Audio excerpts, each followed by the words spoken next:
From the National Service of the Liberia Broadcasting System, good afternoon. This is ELBC Newsline.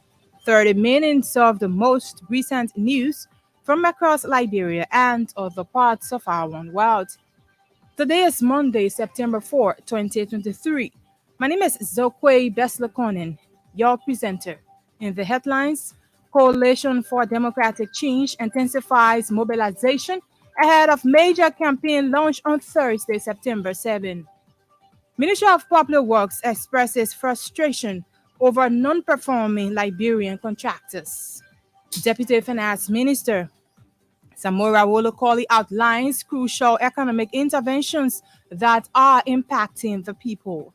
Away from home, Gabon school leader Bryce Guimard vows to hold free elections but set no date. These stories, plus many more developments, are all packaged in today's edition of the program ELBC Newsline. We now bring you the news bulletin.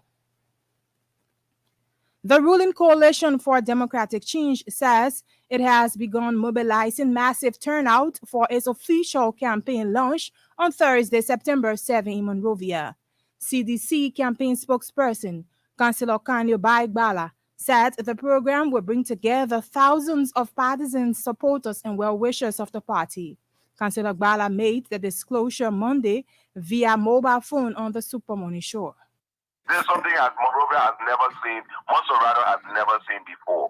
It is going to be epic, it's going to be genuine, it's going to be groundbreaking, and it will be the point where we make the statement that these elections are going to be won in the first round on the first ballot.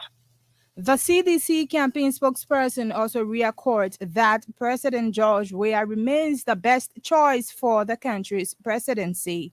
Councillor Gbala said the campaign team remains upbeat about a first ballot victory of a standard bearer in the ensuing presidential election due to take place on October 10.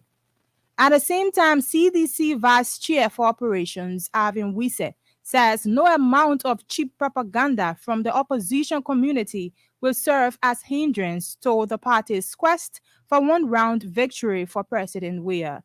Mr. Wise described the opposition bloc as a distraction to the country's peace through its several alleged rumors being spilled on social media. Absolutely nobody can intimidate and harass citizens across the land of this country. That's why citizens are mobilized in a mass. And you can see that the fighting forces and the ground forces are taking this campaign to a very revolutionary stand that will move towards the re-election of His Excellency President George Weah. The CDC Vice Chair also maintained that the party is committed to violent, free, fair, and transparent elections during the October 10 presidential and general elections. He boasted that the Liberian chief executive is optimistic of repeating the 2017 elections result based on his tangible development initiatives. Mr. Wise made the assertions Monday during his appearance on the Super Money Show. Deputy Finance Minister Samora Wolokoli has highlighted crucial policy interventions made by government to ensure economic stability.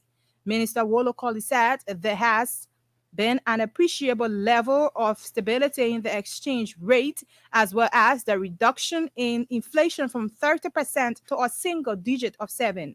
The Deputy Finance Minister disclosed that economic growth is projected at 3 to 4%. What we have been involved with is to ensure that we have a very strong macroeconomic fundamental, bringing down inflation, ensuring that employees of government have access to the disposable income, their salaries on time. He said the government's economic team and policy interventions have taken the economy from the negative to a projected growth of 3%. Minister Wolokoli was speaking on the state of the Liberian economy under the watch of the CDC-led government. The Deputy Finance Minister for Fiscal Affairs credited the introduction of what he called digital inclusion for the reduction in inflation and level of stability in the exchange rate. Public Works Minister Ruth Coker-Collins says Liberian contractors are not performing in the road sector of the country. Minister Coco Collins said 90% of Liberian contractors hired by the Ministry of Public Works have actually defaulted on their contract. She told the ELBC Super Morning Show Monday that as a result, the ministry has made a formal complaint to the Ministry of Justice seeking the cancellation of contracts granted non-performing Liberian companies. Minister Coco Collins said she told the Senate regarding the underperformance of Liberian contractors in the road sector and wondered why the Senate finds her statement as a lie. She also assured that the Clay Ashland Bridge project is on course and disclosed that materials for the bridge have been assembled. Meanwhile, Public Works Minister Ruth Coker Collins says the contractors working on the RRA highway are set to begin pavement of the road soon. She said pavement on the RRA highway will certainly begin as soon as the weather condition allows the contractors to do so. She told ELBC Monday that sections of the road had been compiled awaiting pavement and assured that all is now set for process. The Public Work Minister also revealed plans by the ministry to rehabilitate critical areas along all roads leading to the southeast and Lofa County to create assets for all politicians campaigning in those places.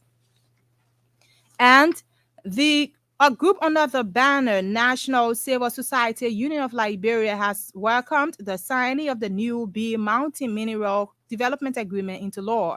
The group is also commending the company for ensuring that locals in Grand Cape Mount had inputs in the new agreement.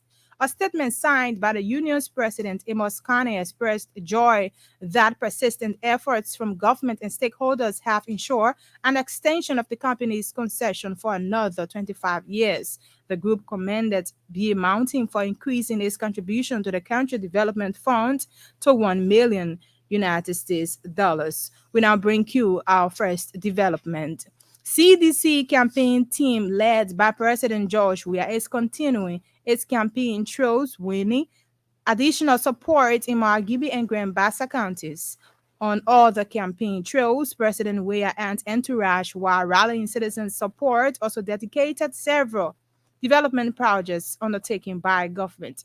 ELBC Executive National Reporter Vasta Talu is on the tour with the president and now reports.